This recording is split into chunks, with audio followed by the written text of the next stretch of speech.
I chose Jamal Khashoggi because he was dedicated to something bigger than himself and told the truth no matter what the cost. Here's a picture of him. Here is some biographical information. He has an interesting family background. First, his grandmother was a personal physician to King Abdulaziz Al Saud. Jamal was also the nephew of Adnan Khashoggi, who was a high-profile arms dealer involved in the Iran-Contra scandal. The political connections he had in his early life are interesting to consider, since he established lots of political connections in his career. He had 4 kids with his first wife. 3 are U.S. citizens. Prior to his death, he was engaged to Hatice Cengiz, who had a PhD from the University of Istanbul. They met at a conference and they fell in love. Despite their age gap, he's 59 and she's 36. Her father allowed him to get married to her. Khashoggi worked his way through the ranks in journalism, starting off as a correspondent in the Middle East up to editor. At Arab News, he was forced to resign twice because of articles in which he criticized Saudi Arabian leadership, once in 2003 and again in 2012. He was progressive and challenged the tyrannical and oppressive Arabian system.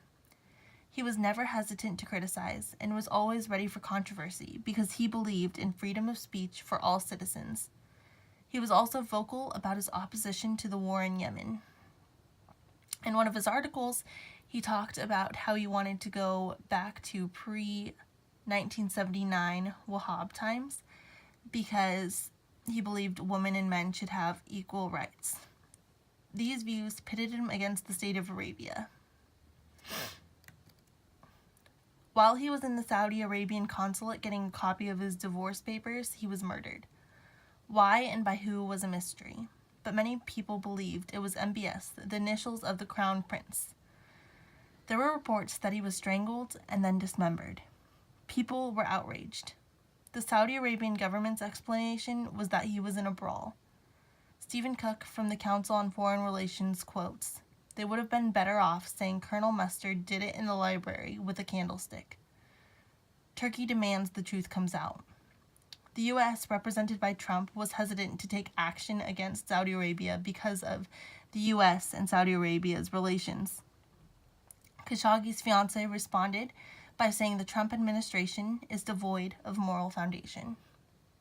Obviously, this was a political killing to reinforce the Saudi Arabian leadership's power and make an example of people who spoke out against the government. This is a video about the fiancé and Khashoggi's conversation prior to him going to the consulate regarding the divorce papers. He was nervous because he thought something was going to happen to him. He didn't think he was going to get murdered, but possibly arrested. These are pictures of people who were upset about him going missing. This is from Indonesia, Saudi Arabia, and this is in America. This exemplifies what a large impact he had in Middle Eastern politics. Finally, this is a quote that really represents his views and what a progressive guy he was for where he came from. This quote shows he was willing to sacrifice it all for democracy and a better world where the people could speak out. He fought for freedom and peace. His progressive views and straightforward, fearless approach to journalism are his legacy.